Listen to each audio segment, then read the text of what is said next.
हाँ भाई, क्या हाल चाल। अस्सलाम वालेकुम, मेरा नाम अली है और भाई टेक बोल चाल की नई और फ्रेश एपिसोड में हम आपको वेलकम कहते हैं।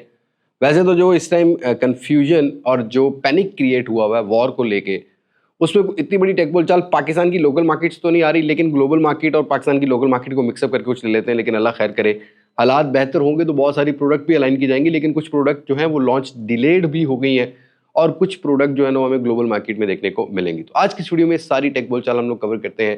वीडियो आपको अच्छी लगे तो do let me know in comment section, और पाकिस्तान पाइंदाबाद का या पाकिस्तान जिंदाबाद का नारा कमेंट सेक्शन में जरूर लिखिएगा। अब मैं आपको ज्यादा बोर नहीं करता, वीडियो शुरू करते हैं।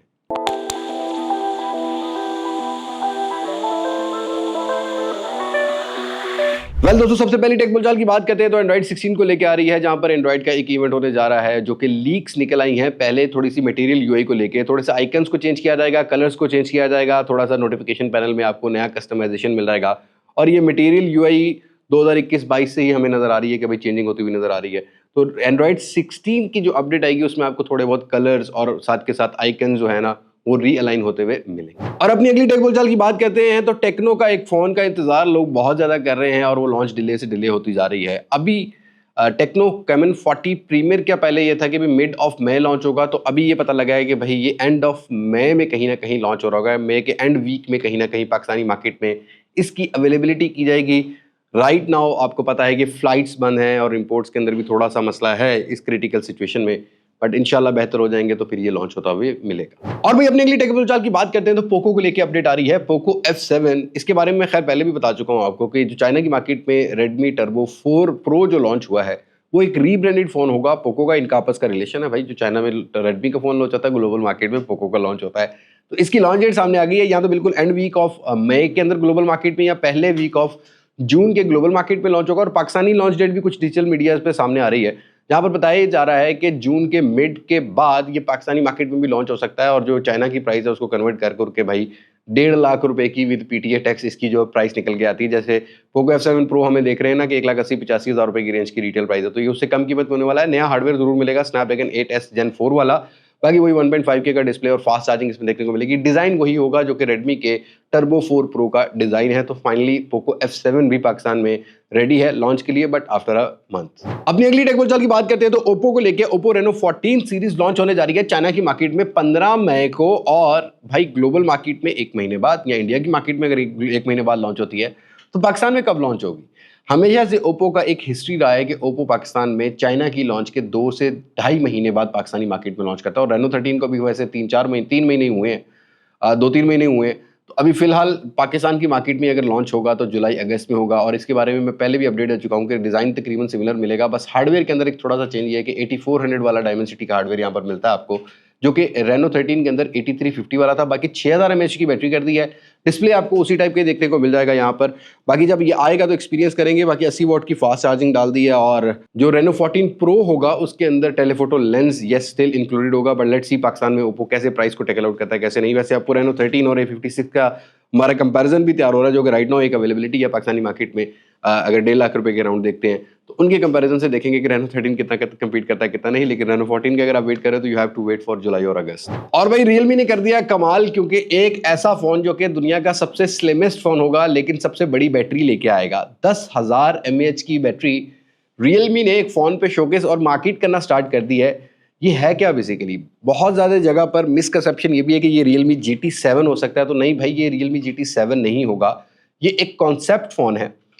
इससे पहले हमने 8000 mAh वाले फ़ोन भी देखे हैं Realme की तरफ से, लेकिन ये 10,000 mAh के साथ एक स्पेसिफिक Realme ने फ़ोन बनाया है जिसमें एक नई टेक्नोलॉजी यूज़ की है बैटरी की। अगेन ये कॉन्सेप्ट फ़ोन है, कमर्शियली अभी अवेलेबल नहीं किया जाएगा, लेकिन इसको शोकेस Realme GT7 की लॉन्च के साथ किया जाएगा, क्योंकि 27-28 मई को पेरिस के अंदर एक इवेंट होने जा रहा है रियलमी का, जिसमें Realme GT7 लॉन्च होने जा रहा है। और यहाँ पर ऑलमोस्ट पोस्टर्स और लीक्स सारी कंफर्म होती जा रही हैं। पहले ये खबर आ रही थी कि यहाँ पर जो है ना वो कोई 9400 9300 प्लस करके हार्डवेयर यूज़ किया जाएगा, लेकिन अब नया हार्डवेयर मिलेगा आपको 9400E वाला। फ्लैट स्क्रीन है, रियर डिज़ाइन वही GT7 प्रो वाला ही हमें मिलेगा। कैमरास की स्पेसिफिकेशन अभी फिलहाल रूमर्स हैं, लेकिन हो सकता है कि यहाँ पर टेलीफोटो लेंस भी हो, वो भी 50-50 मेगापिक्सल के, अंडर वाटर वाली जो IP68-69 रेटिंग भी मिल जाएगी, फास्ट चार्जिंग भी मिल जाएगी।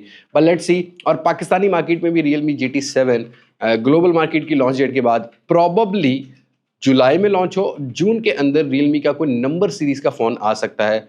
अब ये तो हालात थोड़े सीधे होंगे तभी पता लगेगा। इसलिए मैं कह रहा हूँ बार-बार आप लोगों को कि मार्केट बहुत ज़्यादा अनसर्टेन है। पाकिस्तान वैसे ही 3 साल से अनसर्टेन है और अभी ये इंडिया और पाकिस्तान वाले सीन में और ही ज़्यादा अनसर्टेन हो गया।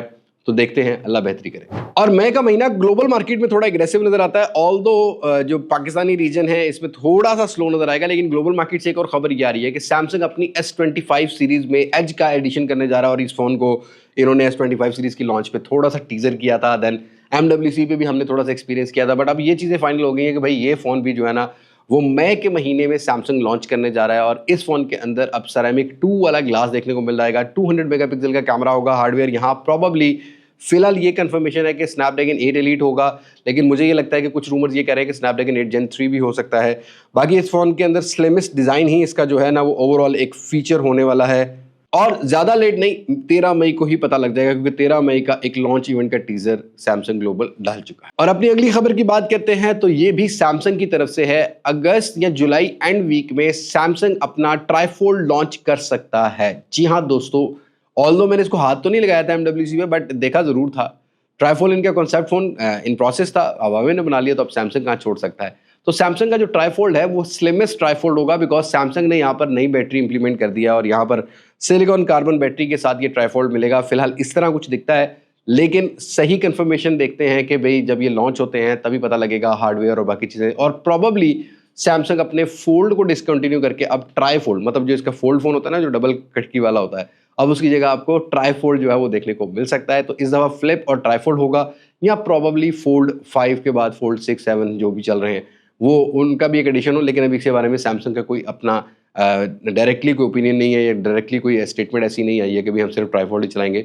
But these are the rumours, but हाँ डेफिनेटली ट्राईफोल्ड इस दफ़ा सैमसंग का देखने को मिलेगा। Last not the least, but ये कन्फ्यूजन बस ज़बरदस्ती डाल रहा हूँ भाई। टेक बोलचाल में अगर पाकिस्तान की मार्केट में देखते हैं तो काफ़ी ज़्यादा पैनिक क्रिएट किया हुआ है। एक तो ये वॉर वाले सीन में और एक ये PTA वाले सीन में। अभी फिलहाल इस वॉर के सीन की वजह से मार्केट्स तो बिल्कुल डंप हो गई हैं, बिजनेसेस डंप हुए हैं, कोई भी हो। लेकिन कन्फ्यूजन ये चल रही है लोगों के पास कि भाई क्या मतलब PTA जो है वो इसने कहा है कि भाई हम 10 लाख रुपए जुर्माना और 3 साल की कैद लगाएंगे, तो क्या यूज़र को भी ये चीज़ होगी? देखो भाई, अभी इसके बारे में इनकी कोई प्रॉपर स्टेटमेंट उस तरीके से क्लियरली आई नहीं है। जो इन्होंने एडवाइजरी लॉन्च की है उसके अंदर भी कन्फ्यूजन ये है कि ये कह रहे हैं कि JV और पैच PTA, तो उसके अंदर इन्होंने ये मेंशन ही नहीं किया कि भाई ये जो फैक्ट्री अनलॉक हैं जिनको PTA टैक्स नहीं पे किया हुआ, जिनके अंदर कोई सिम लॉक नहीं है, क्या वो लीगल है कि नहीं। और यूज़र एंड पर मेरी अपनी एक परसेप्शन है, मैंने जो लोगों से रब्ता किया है उन्होंने कहा यार अभी भी मार्केट में बिक रहे हैं, लोग घरों से बेच रहे हैं, लोग यूज़ कर रहे हैं, किसी का फ़ोन बंद नहीं हो रहा। बंद सिर्फ वही फ़ोन हो रहा है जिसका IMEI नंबर क्लोन किया गया है। क्लोन का मतलब एक IMEI नंबर 10 फ़ोनों पे लगा दिया, 2 फ़ोनों पे लगा दिया और वो क्लोन हो गया और PTA के पास डिटेक्ट हो जाता है, तो PTA उस IMEI को बंद कर देता है। तो ऐसे फ़ोन को जब आप खुलवाने जाते हो तब PTA को कार्रवाई कर सकता है। लेकिन फिलहाल ये एक बड़ी कन्फ्यूजन वाली सिचुएशन है कि JV फ़ोन जो ऑलरेडी सिम लॉक होता है उसको कैसे पकड़ा जाएगा, ये कोई पता नहीं है। हाँ, दुकानदारों को अगर आप दुकानदार की बात करते हैं तो उसके अंदर यही कन्फ्यूजन है कि जब आप बेचने जाएंगे ना तब आपको ये कन्फ्यूजन मिलेगी। और IMEI पैच PTA की हालत ये है कि ठीक है, जब एक्चुअली इन पर इंप्लीमेंट करना चाहिए था तब किया नहीं है PTA ने। मतलब तब इतने टैक्स बढ़ा दिए कि वो OnePlus के फ़ोन जब चलते रहे, अब तो OnePlus भी डेड हो गया मार्केट में।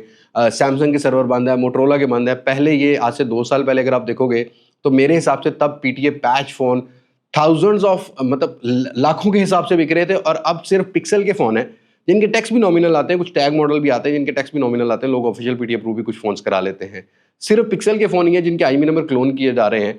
तो जिनके पास चल रहे हैं, मतलब मेरे हिसाब से PTA ने पैनिक क्रिएट किया कि भाई दुकानदार बेचे ही नहीं, या उसके पास कस्टमर जाएगा तो यूज़र जो है ना वो डर के खरीदेगा नहीं, तो फिर दुकानदार जो है ना उसको रखेगा नहीं। लेकिन मैं आज भी ये कहता हूँ कि हाँ, IMEI नंबर क्लोन करना एक इलीगलिटी है, उसको नहीं बाय करना चाहिए। बट PTA को भी एक क्लियर स्टेटमेंट देनी चाहिए। ये जो फैक्ट्री अनलॉक फ़ोन है, जो ओरिजिनल IMEI पे फ़ोन होते हैं, इधर उस पर क्या इंप्लीमेंट करेंगे, मतलब उसको बेचना भी लीगल है कि नहीं, मतलब कस्टमर ने भरना है ना, यूज़र ने भरना है ना टैक्स। अगर वो नहीं भरना चाहता तो उसे क्या ज़बरदस्ती लेंगे। इन चीज़ों पर क्लियरिटी की ज़रूरत है। तो पैनिक बहुत ज़्यादा क्रिएट है, बट आपने कन्फ्यूज़ ज़्यादा नहीं होना। अगर चल रहा है तो भाई सौ बिस्मिल्लाह, नहीं चल रहा है तो फिर नहीं चल रहा है, PTA ने बंद कर देता है। तो अगर आपका फ़ोन क्लोन है तो वो इलीगल है। लेकिन JV का अभी तक कोई सीन समझ नहीं आ रही, मार्केट बेच भी रही है और बाकी लोग ले भी रहे हैं। तो आई डोंट नो क्या बनता है क्या नहीं, बट लेट्स सी, देखते हैं इन फ्यूचर क्या बनता है क्या नहीं। तो दैट्स इट, ये है आज की टेक बोलचाल। बस आज की टेक बोलचाल में इतना ही। मुलाकात होगी नई वीडियो में किसी नई अनबॉक्सिंग, किसी नए रिव्यू, किसी नए कंपैरिजन के साथ। तब तक मुझे दें इजाजत। मैं हूं अली अब्बास मासक से, पाकिस्तान जिंदाबाद। अल्लाह हाफिज।